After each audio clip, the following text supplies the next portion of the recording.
Hey y'all, me again. It's the Ohm. Greetings from somewhere on planet Earth. Anyway, I wanted to unpack a thought today. It just kind of hit me like a ton of bricks, so here we go.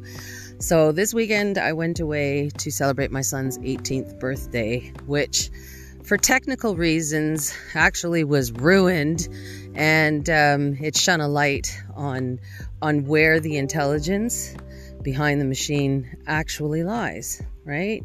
So essentially there must have been a glitch in the matrix, because the flight that we were scheduled to sorry for the noise, I'm walking and talking as usual, but the flight that we were scheduled to take had been canceled, and yet everybody on the ground crew who were looking for what gate, because they had no idea either.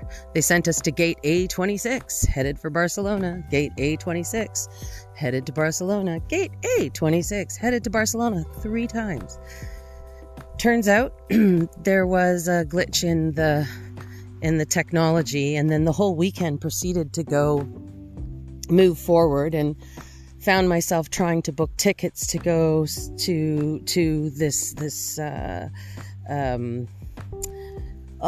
I can't think of the name right now, but to go to one of these tourist attractions. And they said, well, all you need to do is use your QR code and scan, and it'll take you directly to the website. And so I did it twice and had witnesses, and yet it took me to a third-party website. Took me, well, pretty much wasted, not several hours, probably a good 45 minutes, though. If you think about when you're only there for the weekend, that kind of sucks. Okay, it's on me for only being able to go for the weekend, but hey, better to go than not, right? Anyway, it's not about that. Focus. So when I got to finally to explain to the woman at the front gate, who was the one who could finally make the decision, a few people who were with me when I did it, the same thing, although they were all brought to the same website, and everybody was like, how is that possible? I'm like, look, it says confirmation of payment. So anyhow, long story short, they ended up letting me in, but before she did, she's like, I think I understand what's going on here. A few weeks ago, Barcelona had a serious spy or malware issue, and that got released and hit a lot of companies. So I was like, yeah, okay, note to self.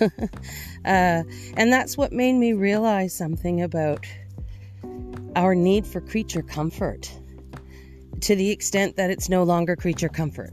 It's like we've become prisoners to do something a little bit quicker. Like, would it really be so bad to hire a human being to sit in a booth to sell tickets for people genuinely just coming in, keep the stream flowing, be able to control the numbers of people? Like, it doesn't make sense to do half online and half offline. People are completely, how shall I say, they're suffering from the illness of being digitally, technically, and computer illiterate, essentially. People don't have the hard or the soft skills. They don't even know how to bridge the hard and the soft skills, for goodness sakes. That's the whole point behind what we're doing here, at Project Gnosis. People often say, well, what does coding have to do with emotional intelligence? Because the two go hand in hand. If we can't teach balance somehow, some way, sorry, I'm ranting passionately, but this is just sort of I see here that the issues that we will be facing as a society with total illiteracy as it stands, allowing the 0.003% of the planet, and only the elite of those, total control of the future of technology and how it's going to shape us and what it's going to do for us. Little people of the planet need to wake up. It is not normal to be in a state of depression. That shouldn't be 60% of our teenagers, or an increase in child killings or suicides. I mean, it's just unbelievable. Okay, I'm going to, dial it back. That's right. I'm not my thoughts. I'm not my feelings. I'm not my thoughts. I'm not my feelings. But I am my passionate self. Redirect that anger and that sense of frustration. And that's how I would like to help people understand that there is code in everything. Life is code. Emotions have a code. Those feelings, that's the code. And when they're all scrambled with bugs, then it screws up the program. And there's no like equilibrium set between the left brain and the right brain and the heart center and the hara to ground it all. Yeah. So, okay, it's a bit heavy and these thoughts are going to come flowing. Don't know whether I'm over 5 minutes or not, and I will listen to this, of course, before releasing it. But I think that this is something that people really need to sit up and be afraid of more than anything else. Education is everything. It's everything. Without it, without keeping knowledge, without learning from our mistakes, without recording this research and this data, and it should be available to everyone.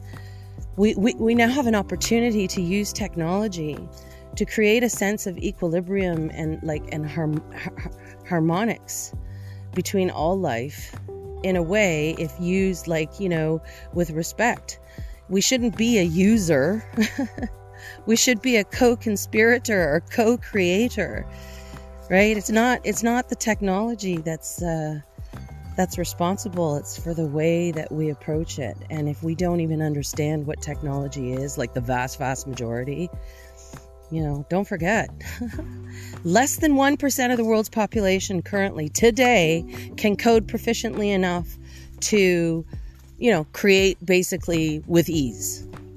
It takes a long time to understand and to develop this language, number one. Number two, when the rest of the world has to catch up, it's going to take a seriously long time to do that as well. And so far, 25 years in, we're doing a pretty crap job. Just saying. All right, that's it. It's my thought for the day. I know it's more than 5 minutes, but it's worth way more than 5 minutes of your time. In fact, it's worth 90 minutes. I'm going to do a shameless plug here, but it's true. It's worth 2 times a week, 90 minutes of your time to get that into your life and begin teaching others how to live truly fluidly, how to honor what it is to be a human being and our emotional intelligence. This is what makes us actually the most powerful machine on earth.